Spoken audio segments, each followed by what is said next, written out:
lundi au vendredi, de 9h15 à 10h45 sur Chéri FM Guinée, la tribune de l'actualité plus. Comprendre, décrypter, analyser et commenter l'actualité sociopolitique, économique et culturelle en Guinée. Piloté par l'équipe de la rédaction du groupe SGI Média et les consultants, c'est le rendez-vous phare pour éclairer votre lecture de l'info. La tribune de l'actualité plus, du lundi au vendredi, de 9h15 à 10h45 sur Chéri FM Guinée. Qui analyse, commente et décrypte pour vous l'actualité en Guinée, en Afrique et partout dans le monde. Nous sommes lundi 19 juin 2017. Coup d'envoi donc ce lundi sur toute l'étendue du territoire national des examens de fin d'année. Le bal s'ouvre par l'entrée en 7e année et ils sont plus de 203 000 à compétir cette année au compte du CEP, dont plus de 87 000 filles. Le ministre de l'enseignement préuniversitaire et de l'alphabétisation, Ibrahima Khalil Konaté, lance ses hostilités du côté d'Nzerekore. Il est déjà en ligne dans cette émission. Il va nous dire les innovations de cette année. La Guinée est vers la dématérialisation des bulletins de paye des personnels de la fonction publique. C'est le nouveau projet du ministre du Budget. Il l'a soumis cette semaine en Conseil des ministres. Que veut dire le terme exactement ? Que recherche-t-on dans la dématérialisation des bulletins de salaire? Dr Mohamed Lamine Doumbouya sera aussi en direct dans cette émission pour plus d'éclairage. Et puis des invités ici dans ce studio sur ce plateau. C'est bien Suleiman Ba, il est président de l'association des Guinéens résidents du côté du Québec. Monsieur Ba, approchez-vous du micro. Bonjour et bienvenue dans cette émission. Merci Monsieur Condé. L'autre invité, c'est bien Monsieur Diané Kaba, chef d'entreprise. Monsieur Kaba, bonjour à vous également. Bonjour Monsieur Condé. Avec les deux donc, il sera question de l'évolution de la situation sociopolitique du pays, notamment l'ethnocentrisme, la culture du civisme, l'insécurité, l'insalubrité, la gouvernance actuelle, le jeu politique et aussi l'éducation. Pourquoi pas l'avenir politique de notre pays. Daouda Mohamed Kamara, bonjour. Bonjour Aboubacar Condé, bonjour à nos invités, bonjour à nos auditeurs et téléspectateurs. La mise en onde côté radio est assurée par Kande Omar Kamara, Bouakarami Bangoura, cabinet Sano. La réalisation côté étative est assurée par Alassane Diallo et toute son équipe. Il est déjà en ligne, Ibrahima Khalil Konaté, depuis Nzerekore, capitale de la Guinée forestière. Daouda Mohamed Kamara. La tribune de l'Actu Plus, l'invité. Ibrahima Khalil Konaté, K au carré, bonjour. Bonjour. Merci d'avoir accepté ce matin encore notre invitation. Depuis quelques jours, vous êtes en tournée à l'intérieur du pays pour procéder au lancement des activités des examens de fin d'année. Vous commencez aujourd'hui avec l'entrée en 7e année. Dites-nous où vous êtes exactement et quel constat vous avez fait depuis Conakry jusqu'à votre préfecture d'accueil aujourd'hui. Je me trouve exactement sur le mât du lycée Félix Moumoué, si vous connaissez Nzerekore, c'est un lycée historique qui est au centre-ville de Nzerekore. C'est là où les autorités régionales et préfectorales ont choisi pour que je puisse venir lancer la première épreuve de l'évaluation de l'entrée en 7e sur toute l'étendue du territoire. Alors, dites-nous, le bal s'ouvre aujourd'hui. Quelles sont les innovations? À quoi peut-on s'attendre dans l'organisation des examens de cette année? Votre premier examen en tant que ministre, Kaokari. Oui, après avoir fait 125 jours à la tête de ce département, je fais mon baptême de feu aujourd'hui avec l'entrée en 7e.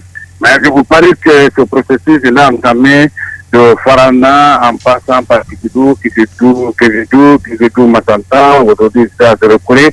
Je lance la première épreuve à Nzerekore, la deuxième épreuve ça sera fait à Lola. Après je mets le cap sur Bela, où je vais lancer la deuxième épreuve, l'épreuve prévue pour la tournée de Touta.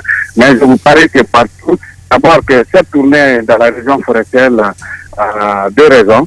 La première raison, c'était une prise de contact avec l'ensemble des acteurs intervenants dans notre système. C'est-à-dire, je vais parler de l'association des parents d'élèves, le syndicat des enseignants et le personnel d'encadrement administratif, les élèves même. Il fallait venir leur dire l'ambition que nous avons pour notre école, l'école de la République de Guinée dans les années à venir et demander leur adhésion parce qu'à ma prise de service, j'avais dit qu'aucune décision ne sera prise au niveau du cabinet. Chaque fois que nous allons faire une proposition, on viendra consulter à la base. Si la base adhère, on va introduire auprès du gouvernement. Cette démarche que les gens mettre en place et cela m'a permis de connaître la réalité de l'école. Vous savez, nous, on est au département à Conakry. Ce qui se passe dans les écoles, nous ne connaissons pas. Si on ne se rabatte pas sur les acteurs de la base pour venir connaître la réalité de l'école guinéenne, ça ne peut pas marcher. C'est ce qui nous motive de faire cette tournée et aller jusque dans les salles de classe pour demander les élèves et écouter les élèves, les enfants en situation de classe. Et le deuxième volet de cette tournée, c'était aussi de venir lancer les prix de l'entrée en 7e dans la région de Zéro-Prix. Je vous parie que ce matin, tout va bien, la ville est calme, les abords des centres, il n'y a pas d'accompagnement, la sécurité est de mise, je suis avec les autorités régionales, le gouverneur, le préfet. Et pour la première fois, dans le cadre des innovations, nous avons mis au centre de cette évaluation les administrateurs territoriaux. C'est-à-dire que conjointement, nos structures administratives, c'est-à-dire que l'éducation va travailler conjointement avec les préfets, parce que nous voulons sécuriser nos centres. L'inspecteur régional de l'éducation, les DPE de l'éducation n'ont pas le pouvoir de réquisition du personnel de sécurité. Donc c'est le gouverneur et les préfets qui ont ce pouvoir de réquisitionner la police et mettre à notre disposition pour sécuriser les centres. Donc en mettant ces autorités dans le système, je pense que cela, c'est pour les mettre en commun pour ne pas que la consultation prenne 2 ou 3 jours de négociation. Quand il faut ensemble, il n'y a pas de risque. C'est ce qu'on a essayé de voir et je pense qu'à Zéro-Prix, ça marche bien. Alors, puisque vous avez dit que votre sortie est à double objectif, aujourd'hui, concrètement, parce qu'on a vu quelques jours avant les cris qui étaient dans certaines écoles, dans certaines localités liées aux contractuels, qu'en est-il aujourd'hui? Non, vous savez que ce problème de contractuel, ce n'est plus un problème majeur. Dans la mesure où le président de la République, le chef d'État même nous a instruit, le ministre de la fonction publique et moi-même, de prendre toutes les dispositions pour que le contenu du protocole d'accord soit respecté. Et dans le protocole, il est l'engagement de ces contractuels non admis au Congo. Il n'y a pas de problème. C'est qu'on a déjà engagé pour 958, mais nous nous sommes rendus compte que la Commission nationale des contractuels a travaillé sur les contractuels évoluant au secondaire. Ils ont omis totalement ceux qui sont à l'élémentaire. Parmi les contractuels de l'élémentaire, 209 contractuels, ce qui est minime. Mais quand nous nous sommes rendus compte que la majeure partie des contractuels de l'élémentaire n'étaient pas pris en charge, nous avons mis en branle nos représentants, les DPE, les jurys, de nous faire remonter totalement la liste des contractuels concernés. Au jour d'aujourd'hui, tout est prêt. Dans mon retour, je vais transmettre ce dossier à mon collègue homologue du ministère de la fonction publique pour leur engagement, pour que l'ouverture soit totalement faite et on va travailler sur ça pour l'habitation. Les zones où il n'y a pas d'enseignants, on va envoyer les enseignants. Mais il faudrait que les contractuels aussi se rendent compte qu'ils ne sont pas contractuels que pour Conakry aussi. Et que l'OLA fait partie de la Guinée, et Télémine fait partie de la Guinée. Et quand on est fonctionnaire, on est en droit d'aller servir la Guinée partout où il y a le besoin. Donc pendant les vacances, mes services de la cas, on ne va pas enlever quelqu'un dans une école où il a déjà l'emploi du temps. Mais si tu es complément dans une préfecture, on va t'envoyer dans une autre préfecture où il y a le besoin. Alors, revenons sur le premier but de ce déplacement. Est-ce que l'explication par rapport à désormais l'organisation de ces examens, parce qu'on voit d'ailleurs sur certains sites déjà, on parle à partir de 2018 de BEPC régional. Est-ce qu'il y a l'adhésion? Est-ce que les endroits traversés déjà manifestent un intérêt d'adhérer à cette démarche? Et puis quand je initiais ce phénomène au cabinet, j'avais peur que est-ce que je peux avoir le personnel nécessaire en informatique dans les 33 préfectures. Mais je suis curieusement surpris. Curieusement, parce qu'il y a les ressources.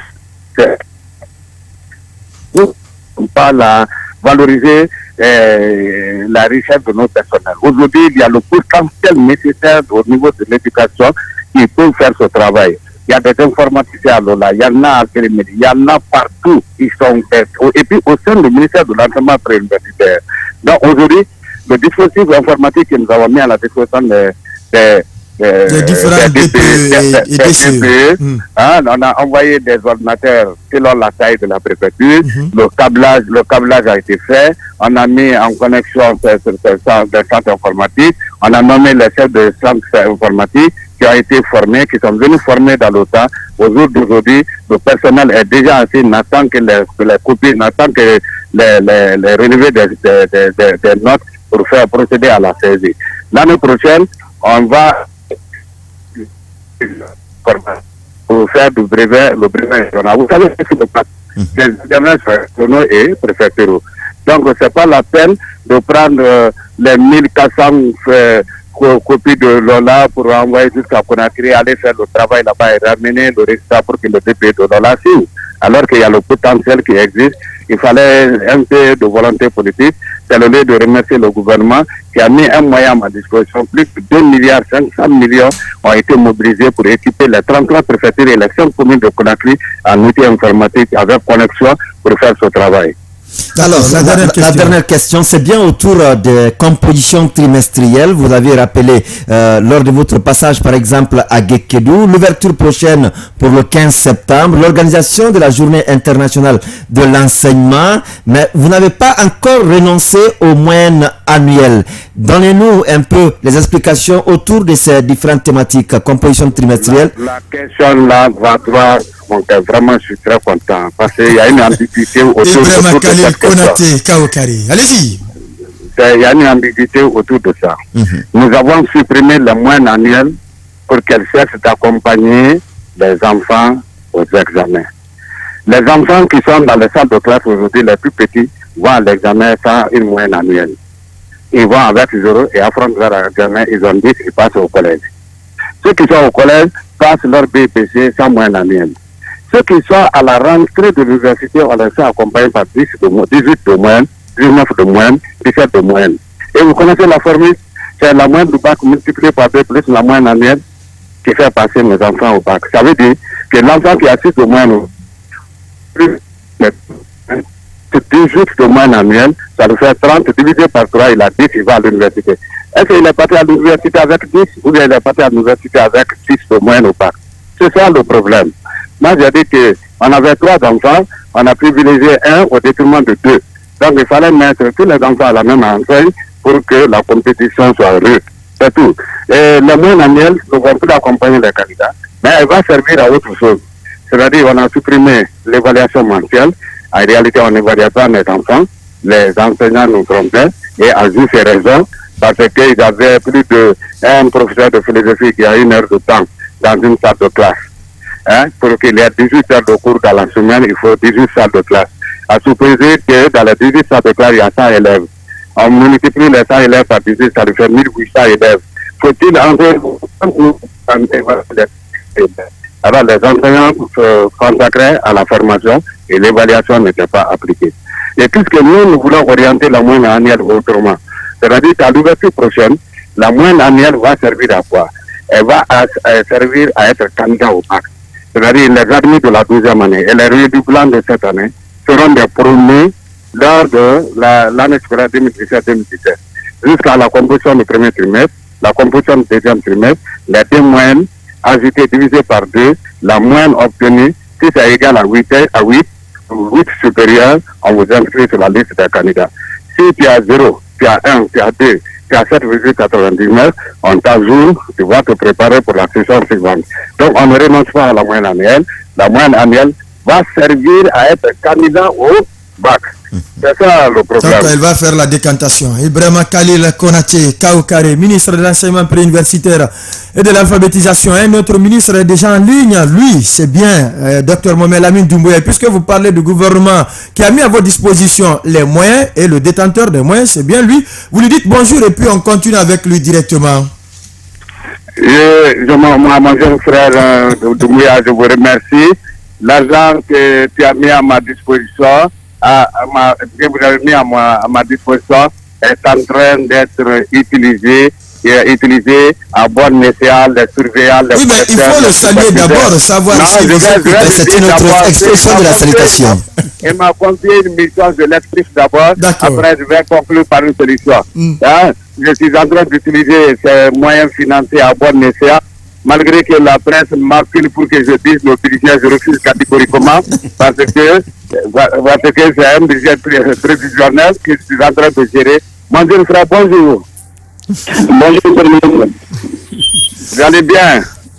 Bien, merci, et vous? Tous les recours vous saluent.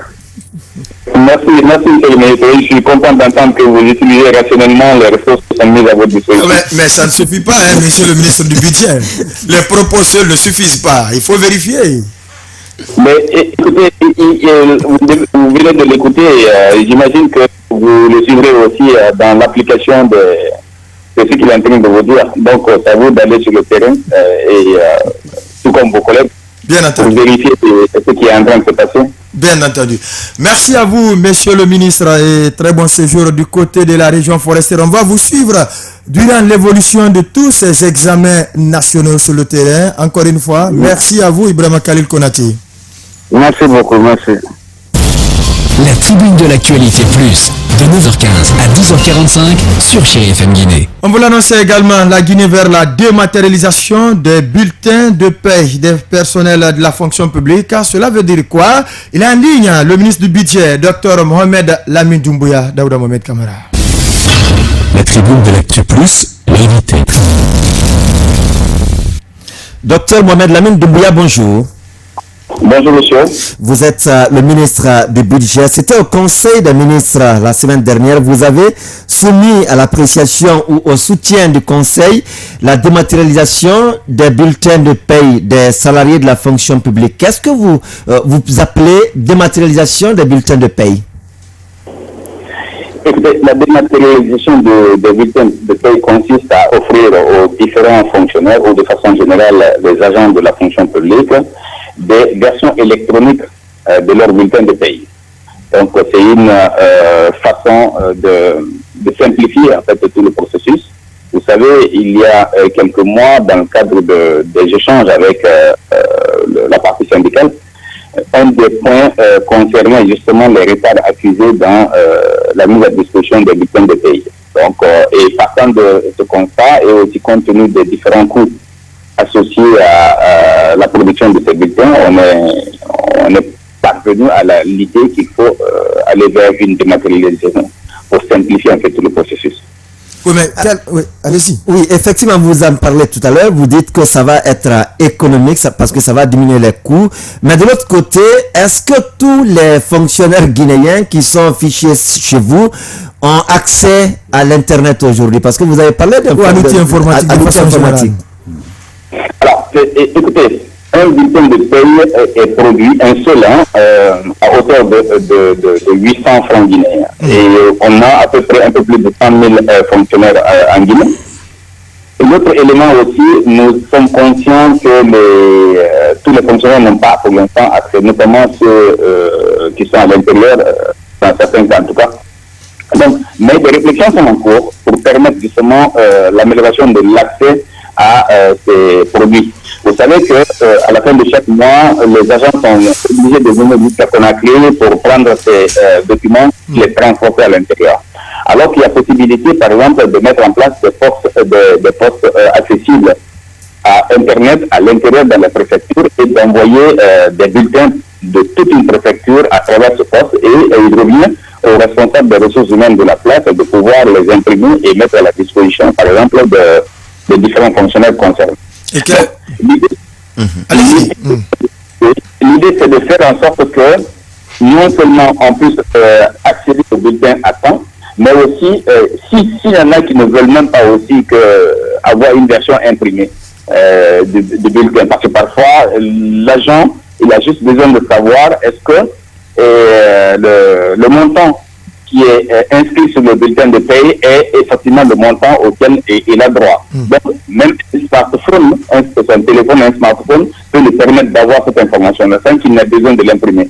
Ça procède à la protection de l'environnement, ça permet aussi de faire des économies de consommables. Donc, de façon générale, je pense que c'est faisable.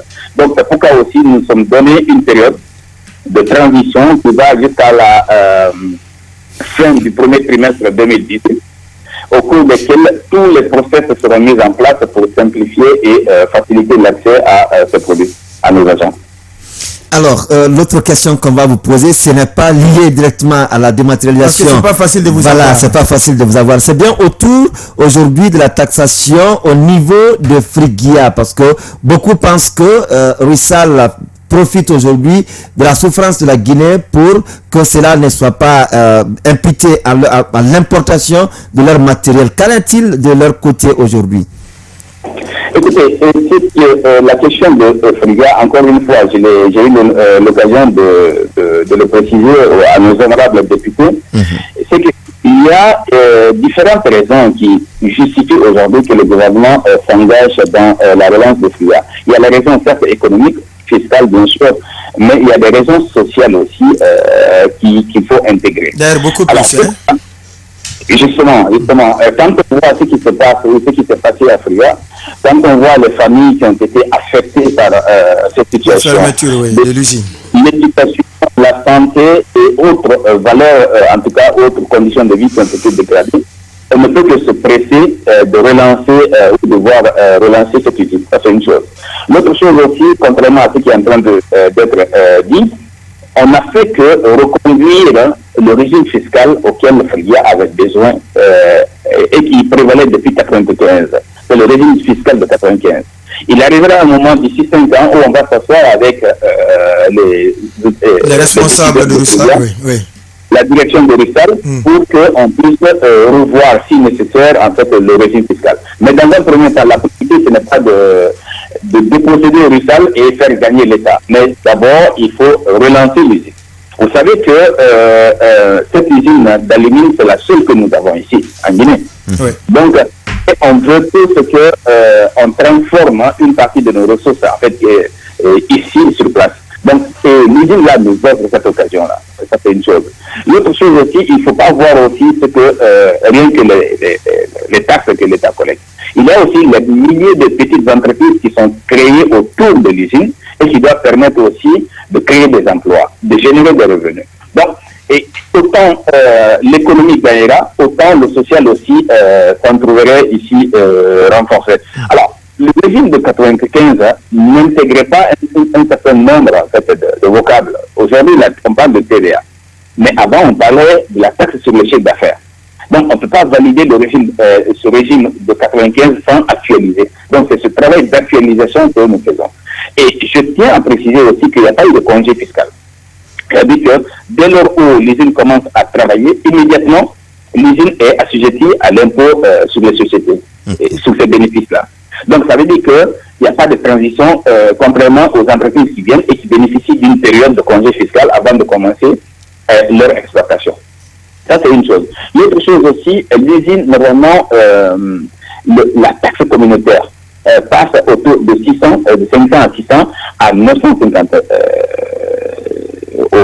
millions qui sont versés aux communautés. Et cette taxe-là devrait normalement, si la capacité de production de l'usine augmentait, passer à 2,3 milliards dans les années à venir, d'ici autour de 2020. Donc, je pense qu'il ne faut pas, dans un premier temps, être gourmand. C'est un investisseur qui vient avec ses ressources et qui veut travailler avec nous. Donc, il ne faut pas, dans ce jeu-là, il faut être coopératif. En fait. Il ne faut pas fermer et dire non, donnez-nous ce que vous avez et puis allez exploiter. Ce ne serait pas juste. Et nous ne pouvons pas construire notre économie dans un tel contexte.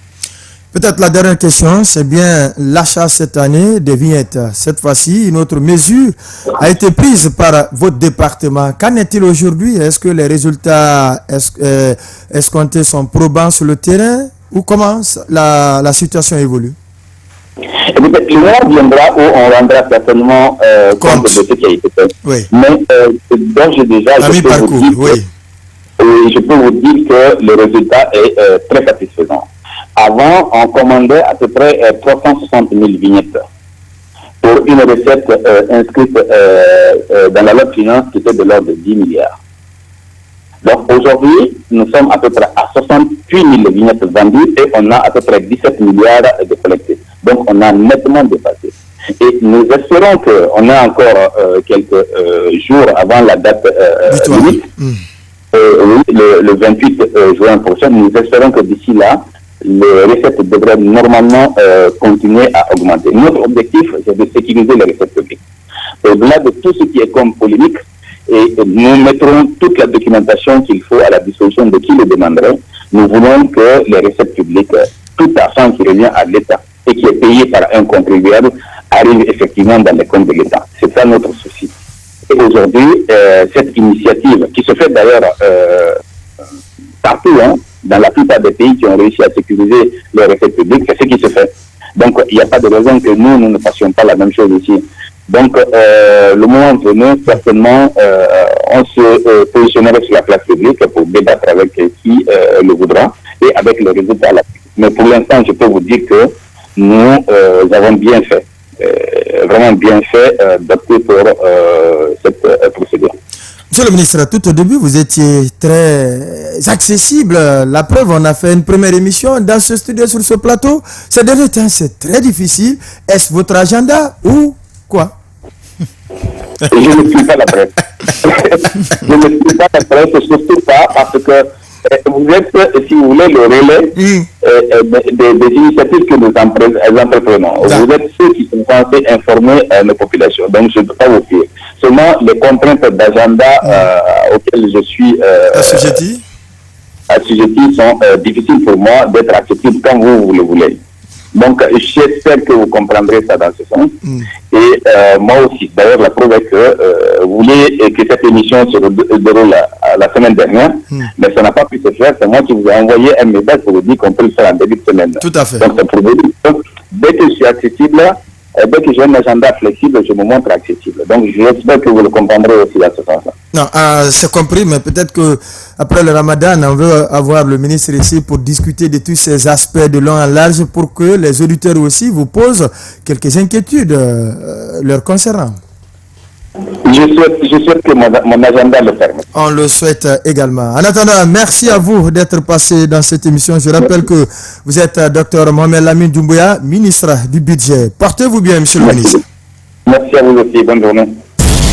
La tribune de l'actualité plus, de 9h15 à 10h45 sur Chérie FM Guinée. Tout à l'heure, nous allons partir avec nos deux invités ici dans ce studio, sur ce plateau. Suleiman Ba, il est le président de l'association des Guinéens résidents au Québec, et Diané Kaba, chef d'entreprise. Avec les deux, nous allons aborder beaucoup de sujets tout à l'heure: l'ethnocentrisme, la culture du civisme, l'insécurité, l'insalubrité, la gouvernance actuelle par le régime et également l'éducation. Mais avant, Daouda, on a suivi les deux ministres. Qu'est-ce qu'on peut retenir très succinctement?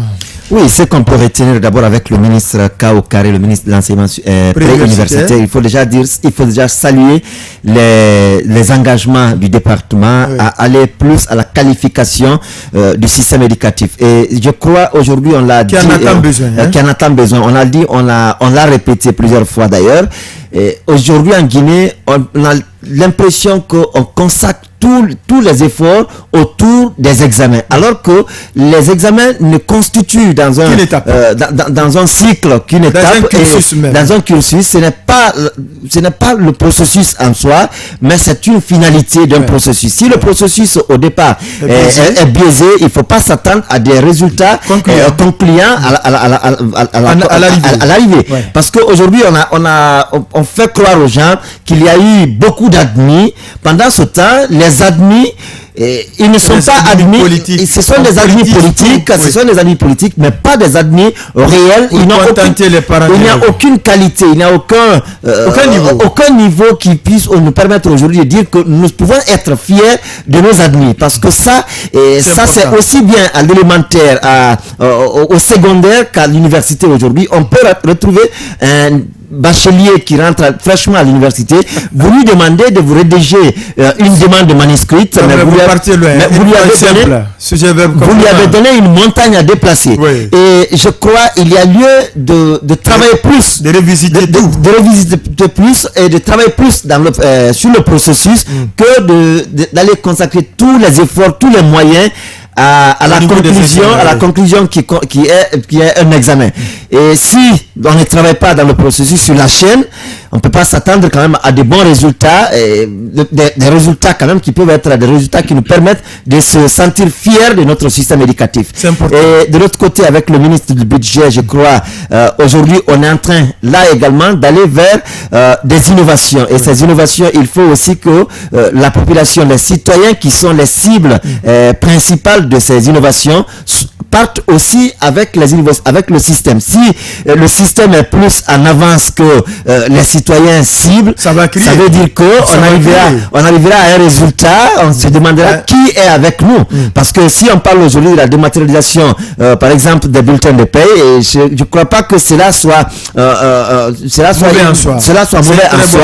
Mais est-ce que ça peut toucher par exemple l'enseignant qui se trouve du côté de Vasseredou, qui se trouve du côté de Djeké, qui ne connaît même le nom de Vasseredou, alors que ce n'est pas le seul endroit en Guinée. Non, mais c'est le nom qui me vient à la bouche, donc il faut l'accepter ainsi. Alors à Timbi Madina aussi. À Timbi Madina, à Timbi Touni, il faut dire parce que je suis allé jusqu'à Wandjan et autres, donc je connais bien ces endroits-là.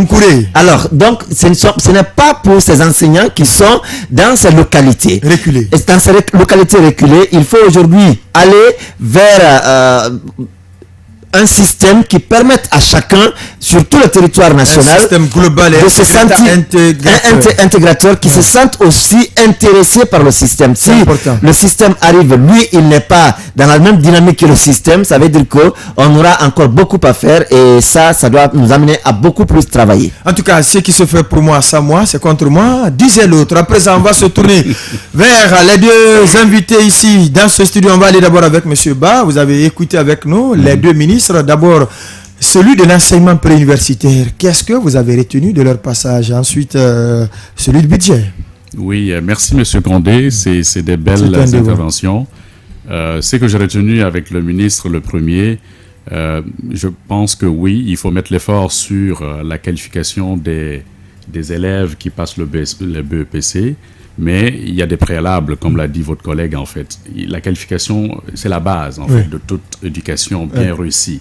Alors, si on veut former nos élèves pour qu'ils puissent être beaucoup plus compétitifs sur le marché de l'emploi, je pense qu'il y a des préalables. Il faut une collaboration, il faut un constat au niveau, avec les enseignants, au niveau local, pour valider réellement les manuels prescrits pour enseigner ces élèves-là, que les élèves puissent avoir une certaine expertise qui les permette de voler des propres ailes une fois qu'ils seront à l'université ou après l'université.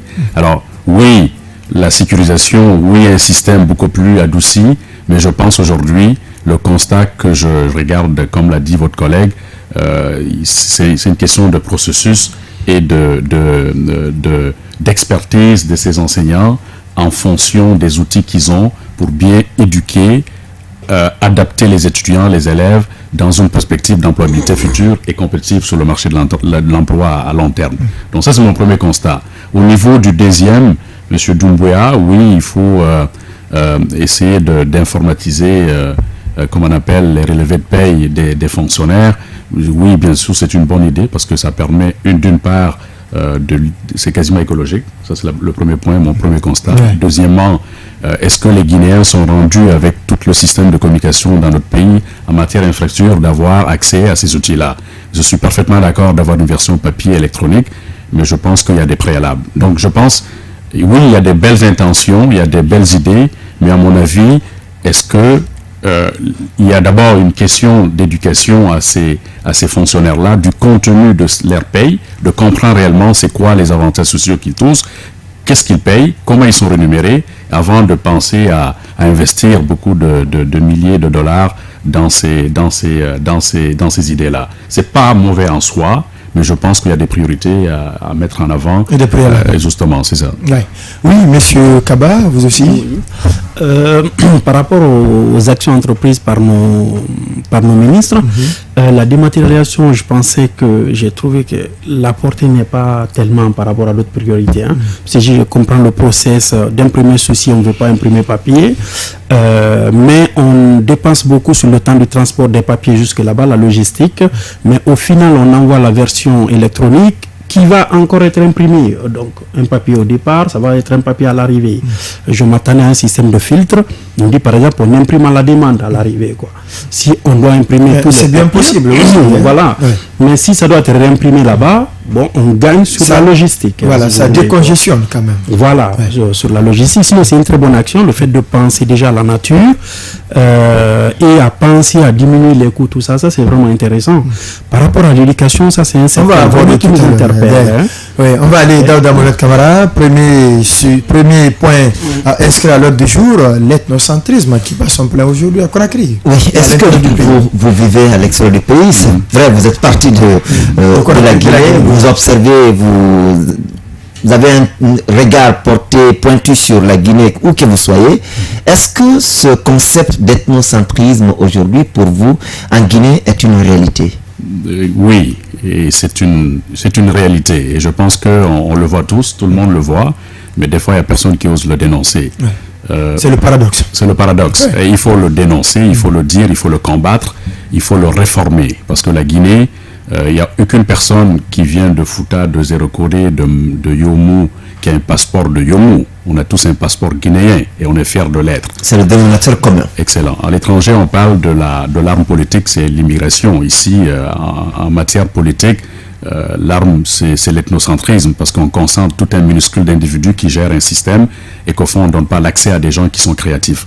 Et je pense que tout Guinéen, patriote, civiste, qui pense que le pays ne peut pas aller. Il faut quand même aller en avant aussi pour dire que cette diversité guinéenne, ce mosaïque, c'est un potentiel que Dieu nous a donné. Il faut l'utiliser à bon escient. Oui. Alors oui, il y a de l'ethnocentrisme et je pense qu'il faut le combattre. Et qui va le combattre, c'est nous. Il faut des lois, il faut des systèmes qui nous permettent nous-mêmes de dire, écoutez, on n'est pas rendu à cette étape-là. Et toute personne qui peut nous utiliser pour nous diviser, il faut aller à affronter ce système-là parce que c'est très néfaste pour notre pays et la prospérité de notre pays. Alors, on va revenir tout à l'heure. Comment combattre ce phénomène dans notre pays? Monsieur Kaba Diané, est-ce que pour vous aussi, l'ethnocentrisme est une réalité dans notre pays?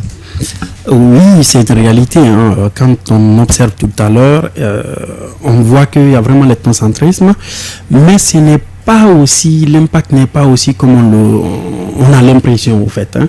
Moi, je pense que c'est une étape passagère. C'est-à-dire que c'est lié à la pauvreté simplement. Les gens ne sont pas occupés. Quand on n'est pas très occupé, on passe plus de temps à penser négatif. Mais ceux qui sont vraiment actifs, côtoient tout le temps, voyez, moi déjà avec M. Ba, vous avez vu, on n'a même pas le temps de penser de gauche à droite. Ça, c'est vraiment le fondamental. C'est un problème qu'on peut surmonter d'une certaine façon. Mais c'est vrai que ça existe quand même sous certaines formes. Alors, ça existe beaucoup de points ou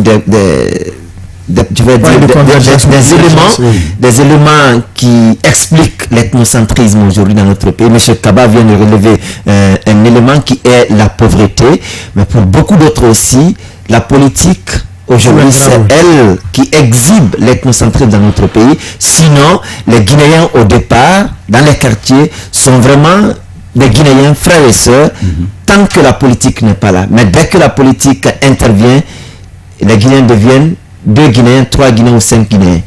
Oui, on sait l'adage qui dit, pour bien régner, il faut diviser. Ouais. Alors, vous le connaissez, on le connaît tous.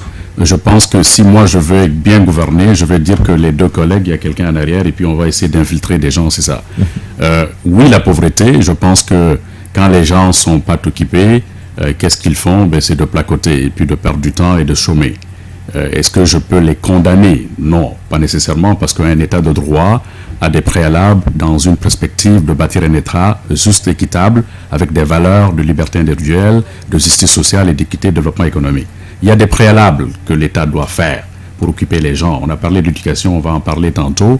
Je pense que cette culture-là d'ethnocentrisme en Guinée, à mon avis, émane d'une division pour permettre à certaines personnes de régner et de se rendre plus supérieurs à d'autres, ou de penser que oui, il y a certains qui ont plus de pouvoir, que ce soit au niveau économique, au niveau intellectuel, et que nous, on n'en a pas. Donc il faut avoir peur de donner le pouvoir dans certaines sphères, parce qu'on pense qu'on va être complètement opprimé ou oppressé. Alors, ça, c'est l'image, le dogme en arrière. Ça, ce n'est pas dû à la pauvreté, à mon avis. Je pense que c'est un niveau éducatif et de segmentisation de la société. Ou de fragmentation. De fragmentation également de la société dans le but de dire qu'on est tous Guinéens et la Guinée doit être bâtie par tous ses enfants, tous ses patriotes.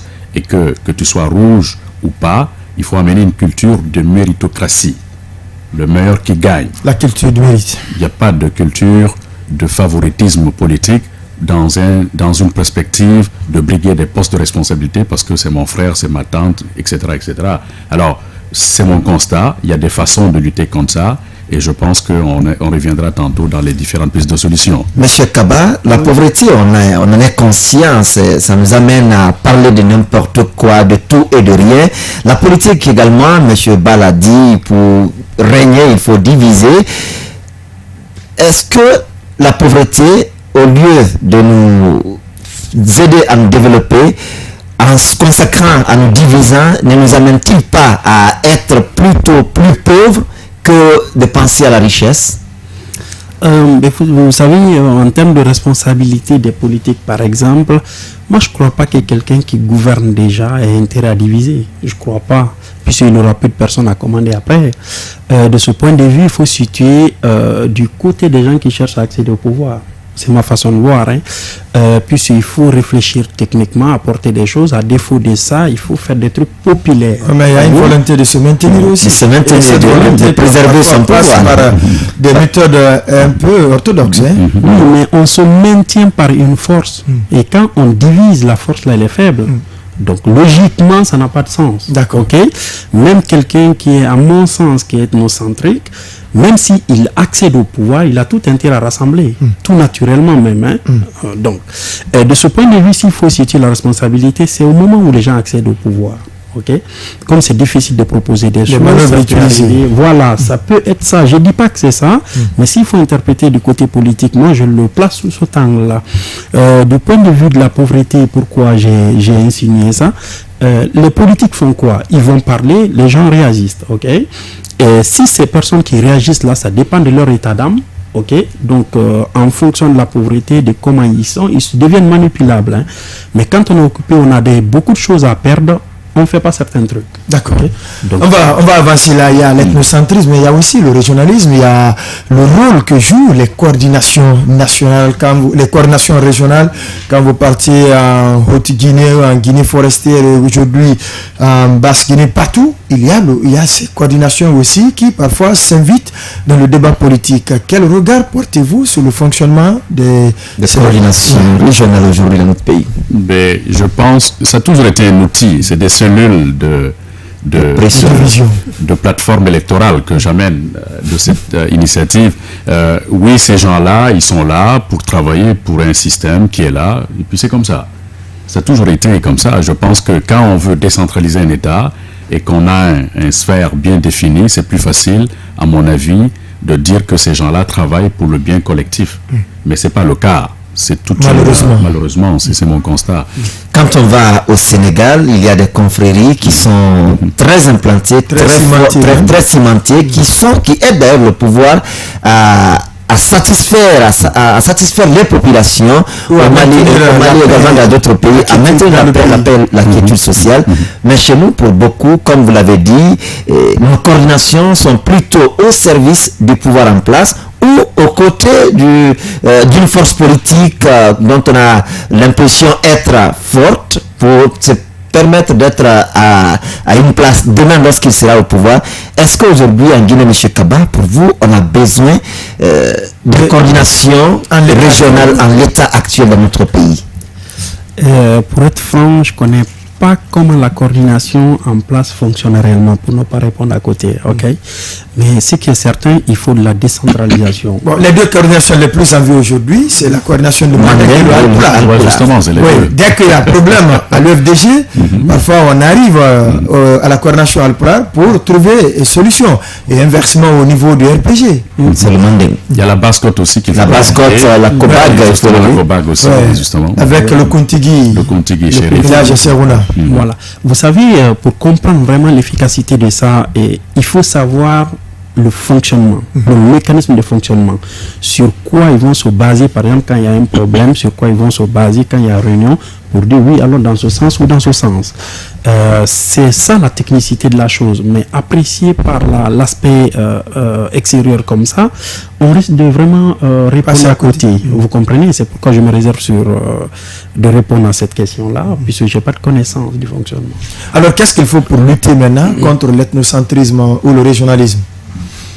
La question est transversale. Monsieur Kaba, par rapport à l'ethnocentrisme, moi je vais dire il faut vraiment donner d'abord de l'espoir à la jeunesse.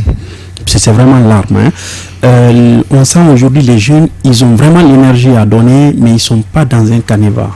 L'énergie là n'est pas canalisée, quoi.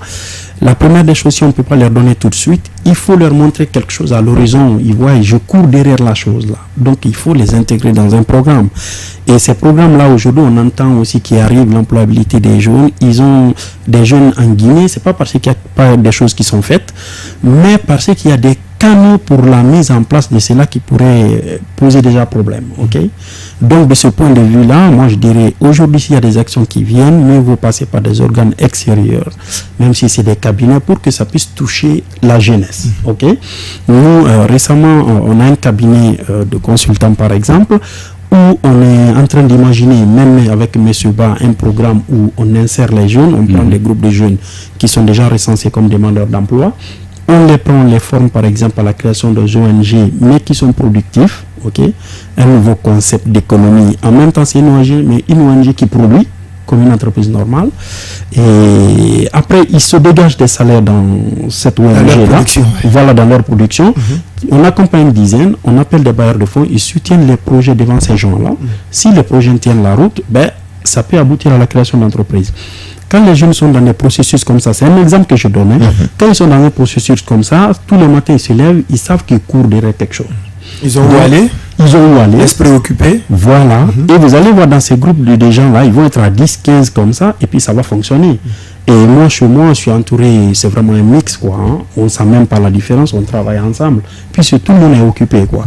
Donc l'occupation là est vraiment fondamentale. Bon, la richesse, il faut la créer. Il faut la créer. Puis il y a beaucoup de choses qu'on va dire, mais on va se poser la question, les moyens de financement. Ça, on ne l'invente pas. Il y a ces donations, on entend les chiffres, mais après, c'est plusieurs choses évaluées, quoi. Et il y a le problème de fonds, il y a le problème de distribution de fonds.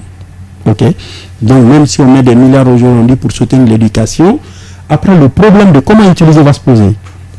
Comment il faut aller, ça ne peut pas aller du tic au tac. Donc il y a un ensemble de canaux à installer, c'est un long process. La première des choses, c'est vraiment se focaliser sur l'encadrement des jeunes. D'accord. Oui, parce qu'à la place de l'espoir chez nous, ce sont des illusions. Justement, oui. Je pense qu'il y a une nuance entre la capacité et la volonté. Alors, quand on parle, en répondant en tant qu'économiste, la politique sociale est indissociable à la politique économique. Et l'élément central entre la politique sociale et la politique économique, c'est l'emploi. Alors, il faut occuper les gens. Alors, occuper les gens, mais le phénomène critique, le plus complexe entre la politique sociale et la politique économique, c'est la pauvreté. Alors, c'est la méritocratie. Donc, pour lutter contre l'ethnocentrisme, il faut mettre les bonnes personnes à leur bonne place. L'homme qu'il faut à la place qu'il faut. C'est tout, c'est pas compliqué. Et on parlait de l'emploi, on parlait de la pauvreté, on parlait du chômage chronique. Une fois qu'on met les gens à la bonne place, il faut faire une certaine relativité entre la productivité et ce qu'ils touchent. Et d'amener une certaine mosaïque, une diversité de couches qui permet à chacun de contribuer à sa façon pour le bien de la population. À mon avis, c'est ça qui manque. Quand moi je vois que je suis compétent et qu'on m'identifie par mon nom de famille ou mon prénom pour dire écoute, il va donner un poste parce que c'est tel, ça va jamais m'encourager. C'est une haine, et c'est la culture de la haine. Quand on voit aujourd'hui beaucoup de gens qui se révoltent, c'est parce qu'ils se sentent beaucoup plus marginalisés, parce qu'ils sont pas utiles à la société, comme ils le voudraient. Comme je le dis souvent, disons, nous vivons tous de ce que nous gagnons, mais la vie est faite de ce que nous donnons. Mais si moi je viens dans une société et que je ne pense même pas qu'est-ce que je vais donner à ma population, à ma famille, en préalable, comment est-ce que je peux être utile et comprendre que je suis utile dans une société ou un état de droit qui me permet à chacun de nous de vivre. Donc ça, c'est la première des choses à mettre en place, et de dire aux gens, mettre les bonnes personnes à leur bonne place. Et on va les évaluer aussi, parce que le problème qu'on a ici, c'est un problème de suivi dans notre pays. la facilité, la culture de la facilité, et puis il y a un minuscule d'individus. On veut tout, mais personne, justement. Et maintenant, right now, c'est compliqué ça. Et ça, c'est très très compliqué parce que si moi, depuis 15 ans, je traîne, et un beau jour, je commence à pousser des étages, ben, mon voisin à côté, avec qui je jouais, il se demande comment j'ai fait ça. Ouais. Pensez-vous que ce type-là, il va penser que j'ai mérité ça à la sueur de mes fronts? Pas nécessairement. Mais il faut amener les gens à se dire, seul le travail, seul l'effort peut payer pour éviter toutes ces formes de discrimination sociale qu'on vit actuellement. On va aller sur le deuxième point, Daouda. Oui, l'autre point, c'est ma question arrivée dans qui tombe dans le civisme, la culture du civisme aujourd'hui. On pense que le problème fondamental du retard de la Guinée, c'est l'incivisme. Est-ce que vous avez aussi un regard sur ce comportement du Guinéen fait de l'extérieur? Ben, je pense que oui, il y a quelque chose qui m'a frappé quand je suis arrivé à l'Occident, c'était les journaux publics de vente de détail où tu mets $1 et puis tu prends ton journal. Ça m'a beaucoup marqué honnêtement. J'étais étudiant, j'étais à passe tu sortais, tu achetais ton Lynx, un exemple, le Lynx, c'était le Tribune de Genève, tu mettais $2 et puis on mettait, si on t'attrapait volé, tu payais 150, je pense 120 ou 140 $ suisses, francs suisses. Alors imaginez, je me disais, si tu mettais ça à Madina, on allait complètement tout ramasser. Alors ça c'est quelque chose qui est ça c'est le civisme. Mais comment arriver au civisme? On est dans une société analphabète. Oui, il y a l'éducation religieuse, mais que ce soit dans la Bible, que le Coran et le code civil, je pense qu'il y a des aspects qui se rejoignent.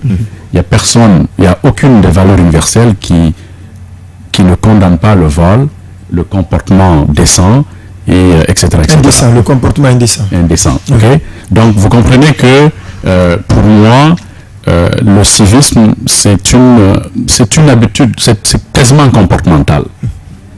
Alors quand on arrive à éduquer les gens, à conscientiser, il y a beaucoup d'efforts à faire, parce qu'il y a une banalisation de ces pratiques, de ces valeurs-là. Pourquoi on banalise? Parce qu'il n'y a pas un système d'état de droit qui nous permet de... Justement, on rompt jamais avec... Il faut rompre avec l'impunité. Mais on a dit la sanction est là. Mais est-ce qu'on l'applique si on t'attrape? Donc c'est quasiment là à mon avis. Donc je vais laisser Kaba aller, mais je pense que... on va vous revenir sur la même question. Bien sûr, sur la même longueur d'onde que Souleymane. C'est comportemental quand on voit comme ça c'est-à-dire l'aspect extérieur de la chose. Mais ce n'est pas que comportemental. Moi j'ai vécu à Londres par exemple. Lui il a donné son exemple de Suisse. Mais tu viens, lui n'a pas l'éducation là, mais il vient trouver le système. Il va se conformer à cela, ok? Cela veut dire qu'il n'a pas cette éducation-là, mais en implique qu'il s'adapte à la chose. Donc, il y a le cadre que moi je combats là-dedans. Je prends un autre exemple, par exemple, l'insalubrité. Il y a un endroit, le déchet appelle le déchet. Quand on voit l'état d'ordure, on a bu une canette dans la voiture, on a tendance à jeter tout de suite, ok? Mais si c'est bien propre, à un certain moment, toi-même, tu te gênes de le jeter. Ok, c'est pas parce que vous avez l'éducation de ça, la sensibilisation, mais il y a quelque chose qui fait que. Ok, donc il faut vraiment prendre ça en termes d'action. Donc l'incivisme, il faut ramener les gens, il faut rendre le comportement coûteux de faire certains trucs. Ok, et parlant maintenant sur l'angle comportemental, il y a un aspect qui échappe facilement aux gens, c'est que c'est pas le comportement par exemple quand on a raison, c'est la raison qui fait que l'Africain se comporte très mal. Quand il pense qu'il a raison, il n'a pas de limite.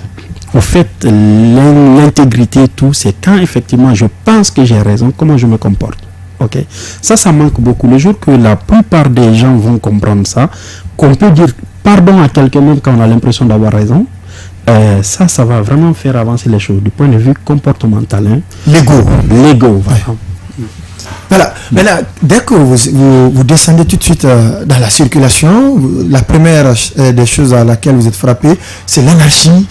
Chacun est pressé, personne ne veut respecter le minimum du code de la route. Il l'a dit, partout aujourd'hui, c'est l'insalubrité. Mais ce qui est quand même banal, c'est quand nous étions à l'école primaire, la montée des couleurs. dans les villages, quand on est en train de monter la couleur, quelqu'un passe, juste après, on demande, on interpelle l'intéressé pour le respect des symboles de la nation. Tout cela aujourd'hui est foulé au pied. Est-ce que c'est des éléments, c'est la succession de ces différents éléments qui fait aujourd'hui qu'on ne parle plus du civisme dans notre pays? Il faut un état de droit. Tout ce que je viens de décrire, vous êtes d'accord avec moi? Justement, je suis parfaitement d'accord parce que c'est le désordre total dans la capitale et partout dans le pays.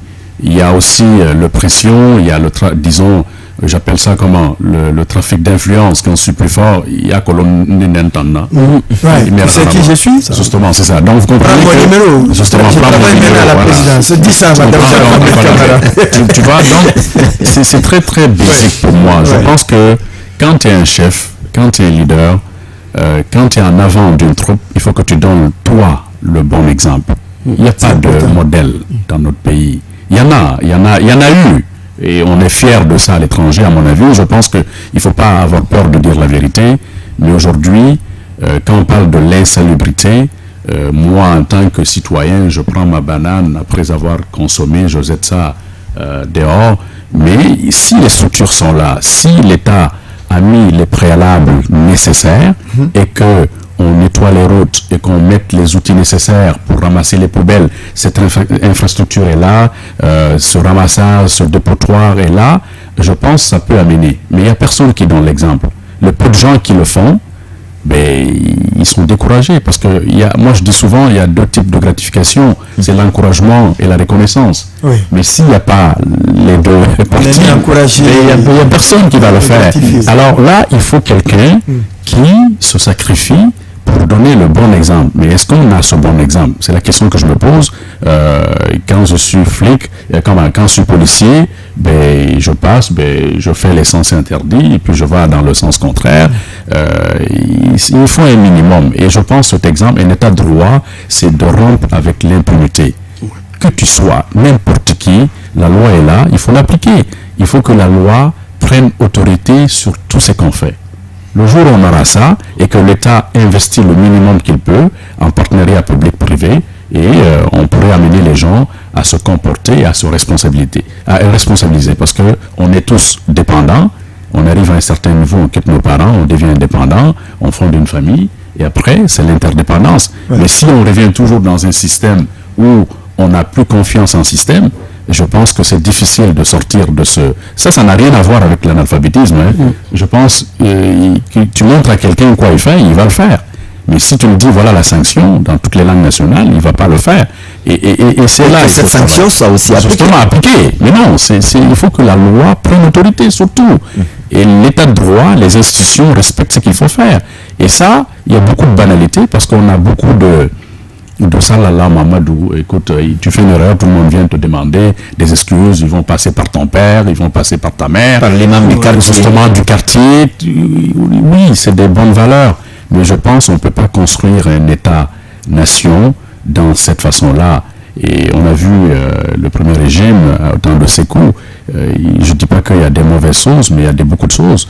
Mais il faut qu'on rompt à ces pratiques-là parce que ça ne va jamais aider le pays. Ça ne va jamais aider la génération future parce que la jeunesse, c'est le moteur de la croissance économique. Partout dans le monde, tout le monde veut avoir des gens éduqués, civistes, patriotes également, qui vont construire. Ce n'est jamais un Américain, comme je le mentionne toujours, ni un Canadien qui va construire le pays, qui va construire la Guinée. C'est nous les enfants du pays qui vont construire la Guinée. Et comment on va le faire?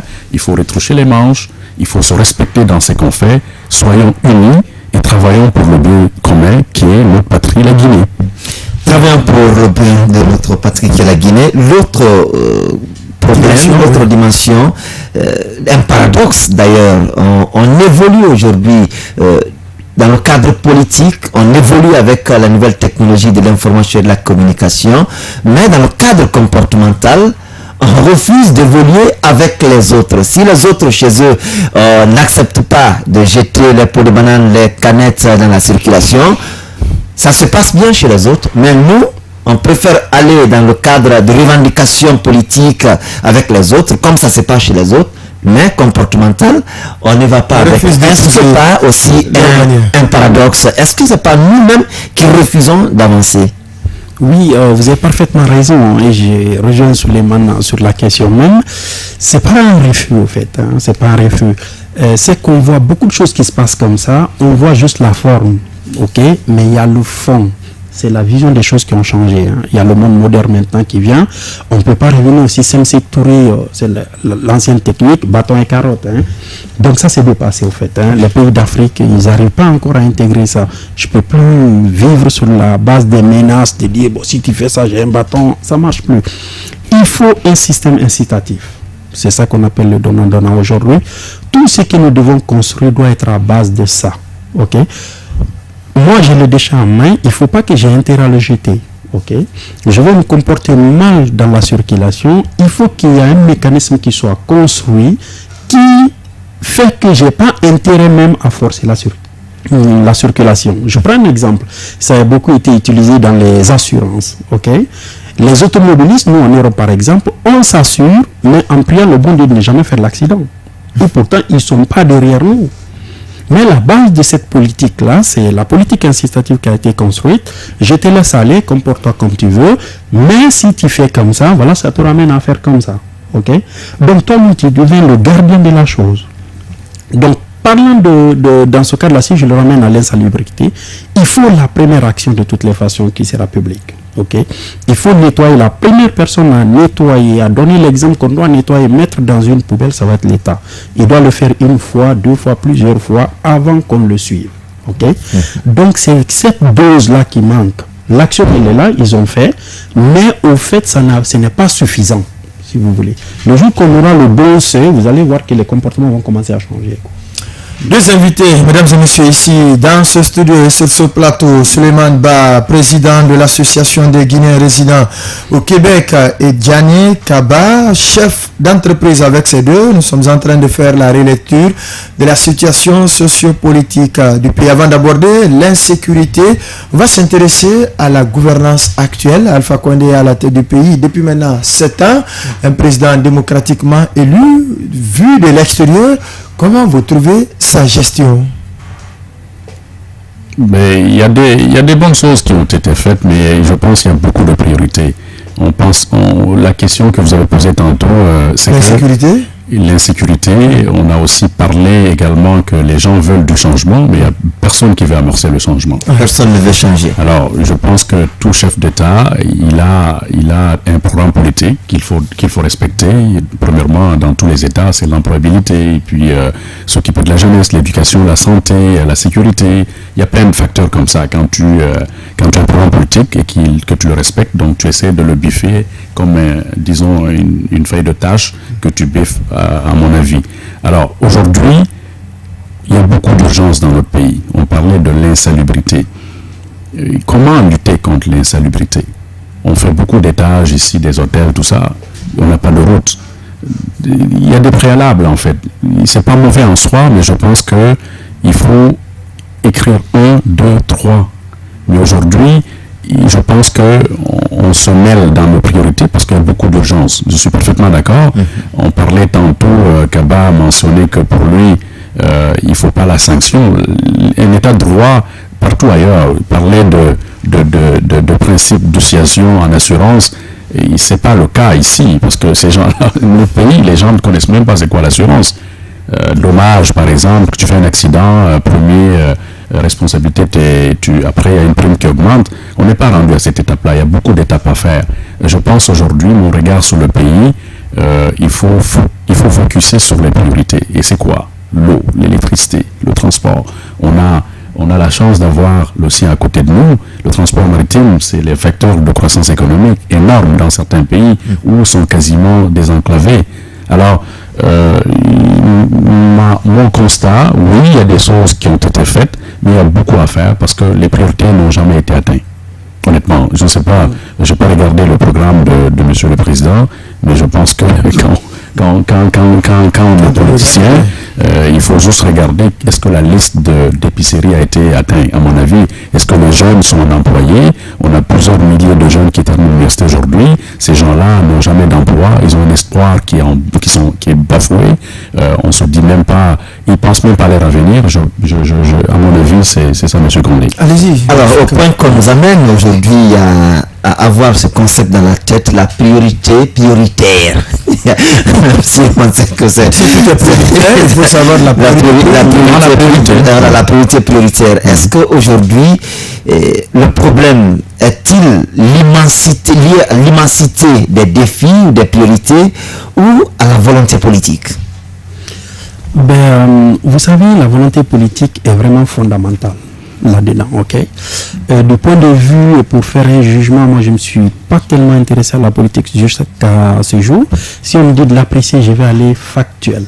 Je vais regarder les faits. Je vais dire la Corniche récemment, Corniche Sud, quand je passais, c'est mieux qu'il y a quelques jours, puisque j'ai pu circuler à Montreux. Je vais voir Koya Conakry un peu, il y a des choses qui sont faites. Et au niveau de la jeunesse qui s'alarme tous les jours, il n'y a pas grand chose qui a changé, par exemple. Ok. Mais ce qu'il faut comprendre en termes d'économie, le problème, quand il y a un déréglage économique, c'est difficile de le régler auprès, puisque ça demande beaucoup de travail, intensement. Récemment, j'ai vu le taux de croissance de la Guinée quand même, qui était positif, et c'est pas moi qui le dis, et puis beaucoup de facteurs qui a été dit qui sont vraiment intéressants. En termes de gestion des finances publiques, quand je vois déjà gérer le problème à la source déjà, pour ne pas qu'il y ait des fuites d'argent, c'est pas au hasard, il y a des choses qui ont été faites, ok. Puisque moi j'ai une entreprise d'import, je me rends compte quand même qu'ils sont en train de mettre des choses en place, ok. Mais en termes de technique, il y a un truc de fond qui devrait produire des effets en Guinée encore, qu'ils n'ont pas fait, c'est l'orientation des capitaux. Ok. Donc la plupart des gens qui ont l'utilisation judicieuse des moyens financiers. Oui, pas des moyens financiers, mais je parle même des capitaux privés. Des capitaux privés. Les investisseurs étrangers doivent investir chez nous, s'ils le veulent. Mais le fonds même qui se trouve chez nous ici, moi j'ai l'impression que ce n'est pas bien orienté. Comment vous concevez des gens qui ont des milliards par exemple, sont exclusivement dans le commerce? Je rejoins l'idée Sectouré comme il l'évoquait, le commerce ne crée pas de valeur. Pas du tout. Il faut le minimum d'investissement. Nous devons donner l'impulsion là. Imaginez des choses qui ont de la valeur. Donc l'État ne pourra pas tout faire, ça c'est certain. Donc ça va être vraiment l'une des grandes limites de ce régime-là, qui devrait voir technique de ce point de vue-là. Mais en dehors de cela, ils ne pourront jamais tout faire. Ils ne pourront jamais tout faire. Ok. Donc l'axe prioritaire, moi je me dis non qu'à se focaliser sur l'axe vraiment prioritaire de nettoyage au jour, qui est devenu un problème critique. Tout ce qu'ils ont fait est en train de produire des effets tout doucement. Ça ne va pas apparaître d'un coup, mais l'insalubrité n'a pas d'excuse de ce point de vue-là maintenant. D'accord. Puisqu'on commence à être bousculé par le temps, comment vous trouvez aujourd'hui la gouvernance politique, le jeu politique entre les différents acteurs, manifestations politiques, dialogue, respect des conclusions aujourd'hui? Quelle analyse, quelle lecture vous faites de la situation politique même du pays? Bon, c'est un peu biaisé, je pense. Oui, on parle beaucoup de manifestations parce que c'est une arme de déstabilisation du régime en place, parce que quand personne ne peut résister devant le peuple. Ouais. Mais est-ce que les pactes les pactes ont été respectés? Est-ce que les ententes qui ont été faites avec ces oppositions, l'opposition en fait c'est pas un ennemi, je pense à même un équilibre étatique, démocratique quasiment en matière démocratique. Alors bon, mon constat personnel, c'est quasiment personnel, je pense que il faut pas jouer à la politicienne. Quand il y a des hommes et des femmes, des adultes, de la jeunesse qui peuvent participer à bâtir un État, il faut les intégrer. Il faut respecter ce qu'on dit, ce qu'on promet. Et je pense que ça pourrait éviter toute forme de violence qui va nécessiter à des révoltes ou à la haine qui va se perpétuer. Oui, monsieur Kaba. Oui, j'adhère l'idée de Souleymane, mais moi j'ai une autre vision fait de la politique guinéenne. Moi je ne me suis jamais intéressé, il faut le préciser tout de suite. Mais depuis des années, j'ai écrit même sur la Guinée en termes de solutions. Qu'est-ce qu'on peut apporter à notre pays en termes de solutions? J'ai écrit, les gens l'ont lu. Mais le problème est que la plupart des gens qui sont dans la politique en Guinée, on a l'impression qu'ils sont venus parce que, c'est-à-dire occasionnellement d'une certaine façon. J'ai été par exemple ministre, après ça je peux pas faire. Plus souvent c'est les anciens commis qui se recyclent pour reconquérir les mêmes postes, voilà, ou les mêmes fauteuils. Effectivement, ça c'est vraiment ma vue d'extérieur, hein, sans m'intéresser à la chose. Hein. Donc quand on vient pour la cause, c'est-à-dire parce que, ok, finalement on peut ne pas être bien outillé, ok. Et pourquoi je dis ça encore? Paix à son âme, Jean-Marie Doré, c'est pourquoi depuis quand j'étais jeune, je l'appréciais quand même, bien qu'il n'avait pas tellement la popularité. J'ai des bonnes idées, je peux faire ça, ok, ça c'est le point de départ. Je veux le faire quand je suis président, ça c'est une chose, mais si je ne suis pas président, je ne le ferai jamais. Ça, je n'ai pas l'explication, si vous voulez. Donc, d'une certaine façon, on devrait mettre nos ressources au service de la nation. Okay? Donc, le vecteur fondamental devrait être la nation. On connaît les priorités, on sait j'ai les moyens aujourd'hui, j'ai des actions à entreprendre. L'outil pour le faire, il faut une politique. La politique ouvre ses portes à ces gens-là pour qu'ils puissent travailler ensemble. Moi, j'attends quand même avoir des exemples comme ça pour dire oui, il y a quelque chose qui prime l'envie d'être au pouvoir, c'est vraiment la nation, la politique sectorielle, dire on met la nation avant tout. Et on vient de voir le cas en France, les partis traditionnels ont tous été déglingués par un jeune qui est sorti de nulle part, peu connu par le public il y a 3 ans. C'est bien Emmanuel Macron, il vient encore de rafler au niveau des législatives. Est-ce qu'on peut penser à une telle chose pour notre pays afin qu'il puisse vraiment aller de l'avant? Question transversale, Monsieur Kaba. Par rapport à notre pays, on peut bien sûr imaginer ça. Hein. Mais encore, il y a un truc de fond qui bloque cela. Okay? Il faut donner les raisons aux anciens de parti. Politique incitative, je l'ai dit tout à l'heure. M. Suleiman, il n'a pas bien compris par rapport à l'assurance et pas ça. Si vous êtes au pouvoir, moi je vais vous remplacer, je vous menace de vous faire ceci, cela. Est-ce que vous avez intérêt à partir? Donc, ok, vous comprenez ce que je veux dire? Il faut une politique incitative. Moi, j'ai intérêt à y être là-bas pour que les jeunes soient là, la main au pouvoir, ok? Ou bien maintenant, et que les anciens qui sont là-bas aussi, ce qu'ils ont pu faire soit valorisé, ok? Je parle du cas d'Emmanuel Macron, parce que le contexte était là, c'est un mécanisme qui a derrière, ok? Mais si on n'a pas ce mécanisme-là, on va se jeter sur la chose comme ça va être un combat sans fin, quoi, à mon avis. Oui, monsieur Ba. Oui, le phénomène Macron, je pense que oui, il y a des choses qui vont se faire en Guinée et je suis certain que ça va arriver. Il ne faut pas s'en douter. Je pense que je parle souvent de l'équité intergénérationnelle. En Guinée, on ne parle jamais, les politiciens, nos aînés. L'équité intergénérationnelle, c'est quoi? C'est que c'est comme tout bon père de famille. Hein, quand je suis à un certain âge, la relève est très intéressante. Alors, il faut pas se dire que ça ne peut pas arriver, mais je pense que ça peut contaminer une jeunesse qui va se dire, écoute, notre avenir, on le prend en main. Et prendre en main, c'est de travailler fort, parce que c'est aucune personne ne peut faire le travail à notre place, et c'est à nous de se lever, de bâtir notre nation et de travailler pour notre pays. Oui, c'est quelqu'un qui est sorti de nulle part, c'est un banquier, et puis qui est arrivé, et qui avait quelque chose de simple, parce qu'il a dit, c'est que la France souffrait. Et je pense qu'aujourd'hui, on a listé quelques pistes que la Guinée a comme enjeu, comme contrainte, et à mon avis, il faut intégrer toutes les ressources humaines de la Guinée, que ce soit au niveau intérieur, à l'extérieur, pour construire la Guinée. Et je pense que le système actuel vient à l'apogée parce que la relève n'a jamais été constituée de la bonne façon. Et quand on parle de sécuriser et de conscientiser et d'amener les Guinéens à se responsabiliser et de dire que quand moi j'arriverai à 70 ans, je vais laisser la place à l'autre qui est plus compétent pour continuer mon travail. C'est pas ce qu'on voit chez nous. Et je pense qu'aujourd'hui, cette jeunesse, cette masse de Guinéens qui sont aptes à travailler vont se lever et ils vont contribuer, ils vont se dire, écoute, on est rendu au bout du rouleau et il faut se lever pour démanteler complètement un système qui nous nuit et qui nous amène à ne pas se prendre en charge et de continuer à bâtir notre nation qui est la Guinée. Le soubassement de tout cela, de tous ces vœux, la Guinée émergente, la politique bien menée, on estime que le soubassement de tout cela, c'est d'abord la meilleure éducation qu'on puisse offrir aux enfants du pays.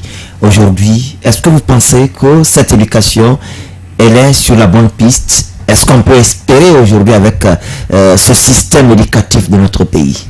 J'ai étudié ici, j'ai fini mes études ici, mais quand je suis allé à l'étranger, même si tu es meilleur, mais ce n'est pas le cas. Alors j'ai fait un système européen, j'ai fait un système nord-américain, j'ai quand même la comparaison par rapport à notre système.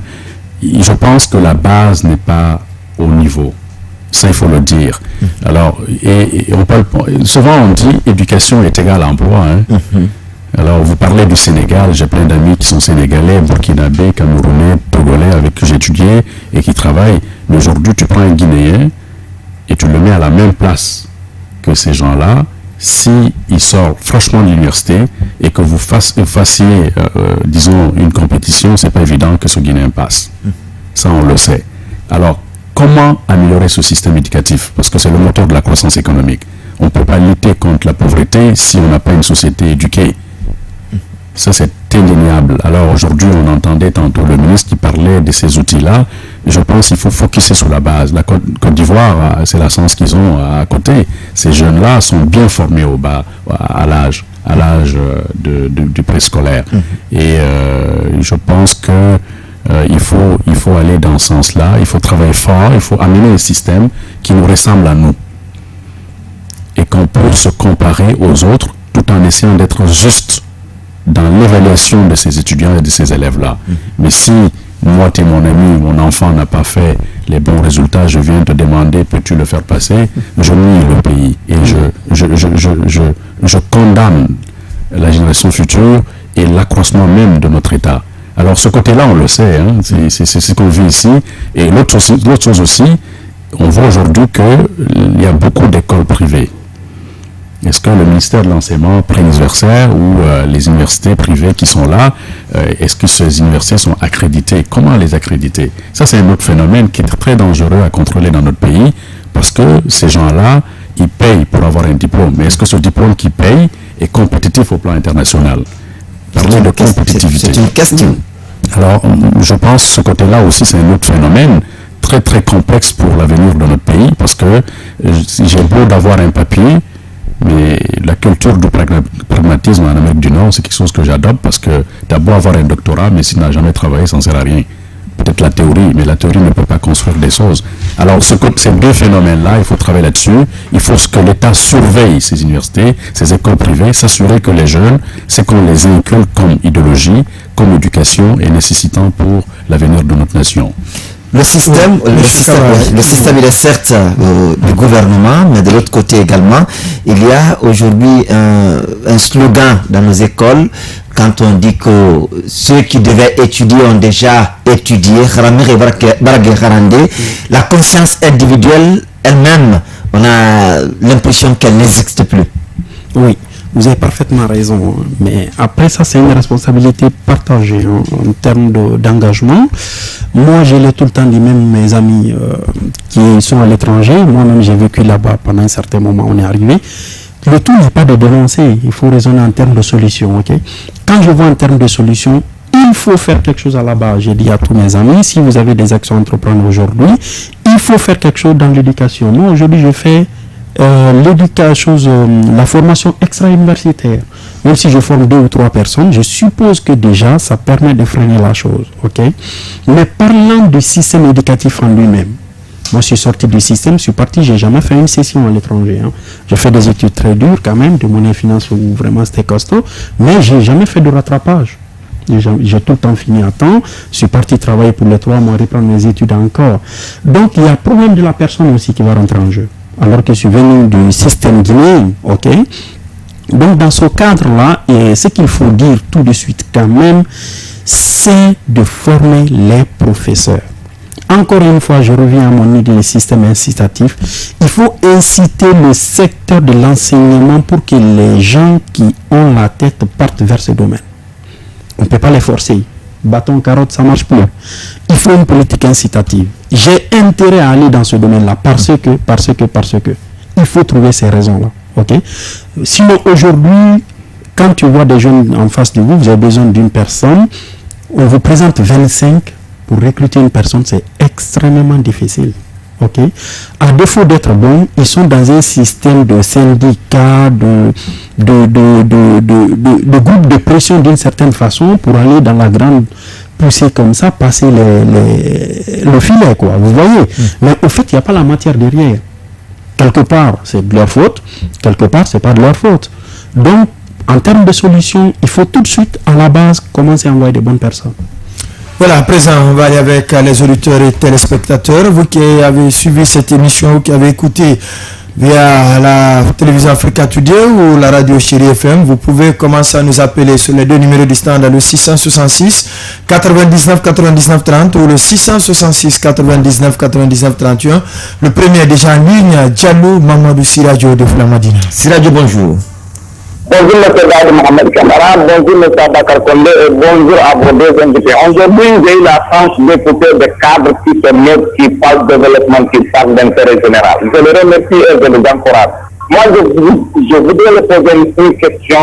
Est-ce qu'aujourd'hui, Alpha Selon n'est pas en part entière responsable, il faut même, est-ce qu'il n'est pas l'acteur principal de fragiliser le tissu social guinéen? Parce que nous, là, je vais parler de l'État, parce que l'État, sans savoir, depuis 1993, c'est lui qui a fondé en ce qui concerne les coordinations. Selon lui, les coordinations mandingues et la moindre Guinée aussi a une part, ils ont formé la coordination. Donc, ce n'est pas lui qui a mis toutes les coordinations en place, M. Diallo. Mais c'est lui qui a initié en 1993 au Mali. Maintenant, quand vous faites une remarque aussi, depuis qu'il est venu en 2010 au pouvoir, M. Abakar Kondé, il a utilisé beaucoup l'EPI, il a parlé de l'EPI, il a divisé les Guinéens pour qu'ils puissent régner pour son intérêt égoïste. Parce que vous n'êtes pas sans savoir, il a parlé de l'empoisonnement. Cela a beaucoup dit sur le tissu social. Il a parlé, il a dit que le pouvoir c'est pour la haute Guinée,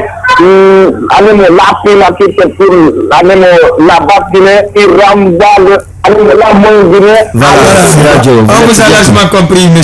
Diallo. Vous posez une question, vous donnez les éléments de réponse certainement. 666 99 99 30 ou le 666 99 99 31. La radio c'est bien Chérie FM, la télévision Africa Today. Deux invités ici dans ce studio sur ce plateau. C'est bien M. Suleiman Ba, président de l'association des Guinéens résidents au Québec, et M. Diané Kaba, chef d'entreprise Amadou Ba de Matam. Monsieur Ba, bonjour. Oui, bonjour. Nous vous écoutons. Je dis bonjour à vos invités. Et j'ai déjà fait toutes mes félicitations. C'est des messieurs qui se battent. C'est ces messieurs qu'on cherche dans un pays pour qui se développe. Depuis qu'ils sont là-bas, je ne les ai pas entendu parler politique. Ils n'ont accusé personne. Ils donnent des points par lesquels le pays va se développer. Franchement, je les félicite et je les encourage. Je pense que si la jeunesse consciente pouvait les écouter, on pouvait sortir de tout ce que nous avons, tout ce que nous sommes comme ça. Et ici, ils ne sont pas là pour accuser quelqu'un.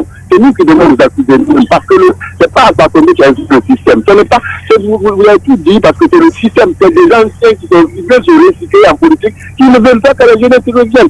Franchement, il faut que la jeunesse qui se prenne conscience, on vient à la française.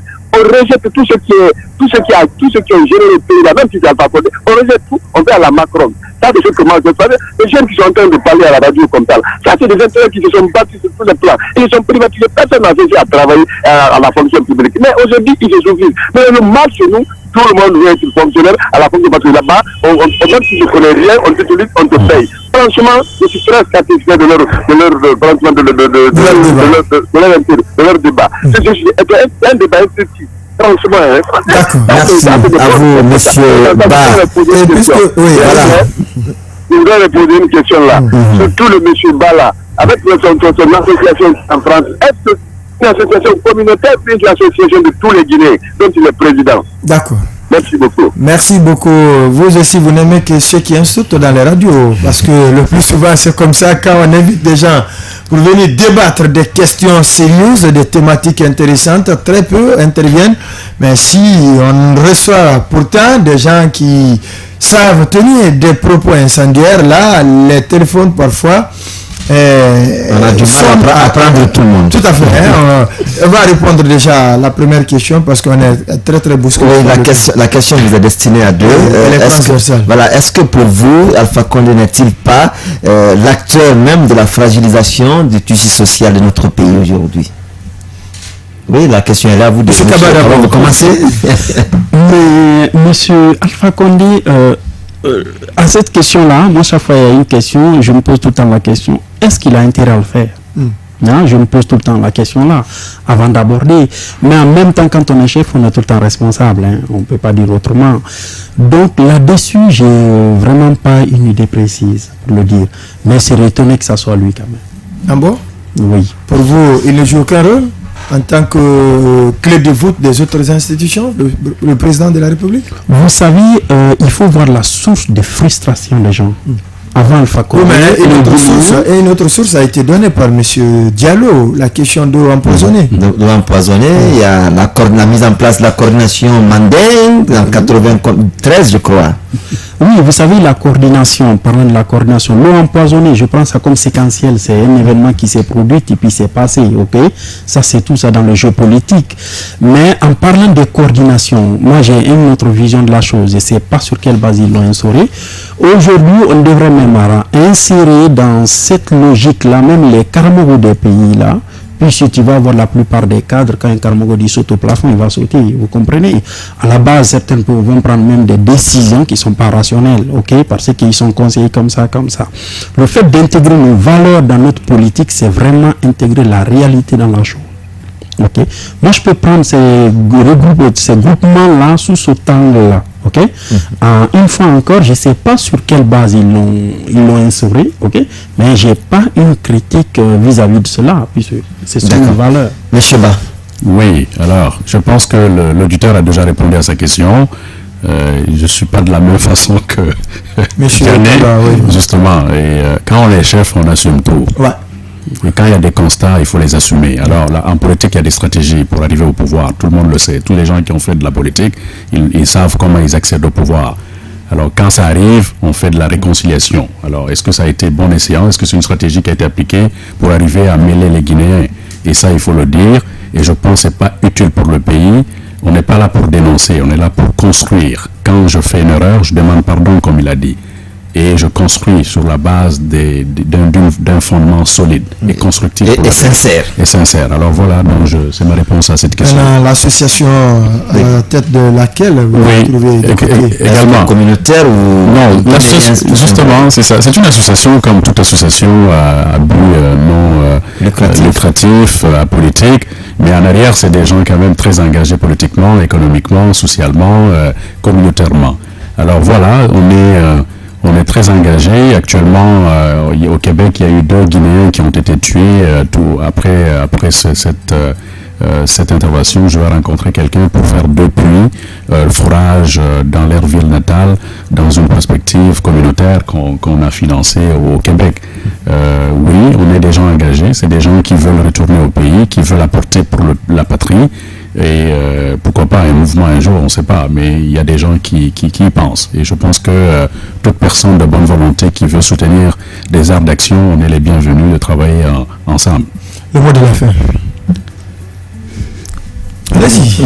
Chacun de vous aura son Alors, le mot de la fin, je remercie tous les auditeurs, je remercie aussi M. Condé et son collègue de nous avoir invités. D'abord, de nous donner la chance de s'exprimer, de partager notre petite connaissance au profit de tous les Guinéens. On est une Guinée mosaïque, on est une Guinée moderne et seuls les enfants de la Guinée peuvent construire la Guinée.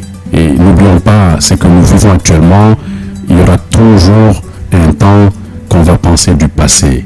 Et ça, le passé, qui est le garant du futur, va aider la jeunesse guinéenne à se prendre en charge, à travailler main dans la main pour construire une Guinée meilleure. Et j'appelle à tous les Guinéens, que ce soit ici en Guinée, que ce soit à l'étranger, de se souder ensemble, de se donner des idées et d'avoir des forums économiques de partage d'opinions pour voir comment qu'ensemble on pourrait aider notre patrie, la Guinée. Oui, M. Kaba. Oui, c'est vraiment intéressant. Je vais, sans me répéter, aller sur la même ligne que Suleiman, juste 2 ou 3 mots pour le compléter. Moi, je vous remercie déjà de nous avoir reçus ici et je remercie les auditeurs pour les interventions quand même qu'on a eues ici, les retours. Moi, je crois à la convergence de la jeunesse de toutes les façons en Guinée. Non seulement les Guinéens le réclament aujourd'hui, mais aussi il faut que ça soit fait sur base des valeurs. Vraiment les nationalistes. À un certain moment, le feu président, il l'a écrit, que la jeunesse reviendra, prendra la révolution du pays en main un jour. C'est-à-dire le sens du nationalisme. Ok, ça n'a rien de politique. Il faut que la jeunesse, on arrête maintenant de penser, de dénoncer, mais venir avec des solutions. Si on ne peut pas les utiliser, mettre à la disposition des gens qui pourraient les mettre en valeur. Mais il faut faire des actions, notamment des jeunes cadres guinéens vivant à l'étranger ou en Guinée ici qui ne prennent pas d'action. Voilà, merci à ces deux invités d'être passés dans cette émission, M. Ba, M. Kaba. Merci à Daouda Mohamed Kamara également pour la co-animation. Merci à la technique radio et celle de la télévision. La rediffusion de l'émission, c'est à 22h05 sur Chérie FM et 22h15 sur Africa Today. Quant à nous, on se reprend demain, même heure, même fréquence, même studio et même plateau, mais avec d'autres invités. Merci et portez-vous bien. La tribune de l'Actu Plus, c'était avec l'équipe de la rédaction. Du lundi au vendredi, de 9h15 à 10h45 sur Chérie FM Guinée, la tribune de l'actualité plus. Comprendre, décrypter, analyser et commenter l'actualité sociopolitique, économique et culturelle en Guinée. Piloté par l'équipe de la rédaction du groupe SGI Média et les consultants, c'est le rendez-vous phare pour éclairer votre lecture de l'info. La tribune de l'actualité plus, du lundi.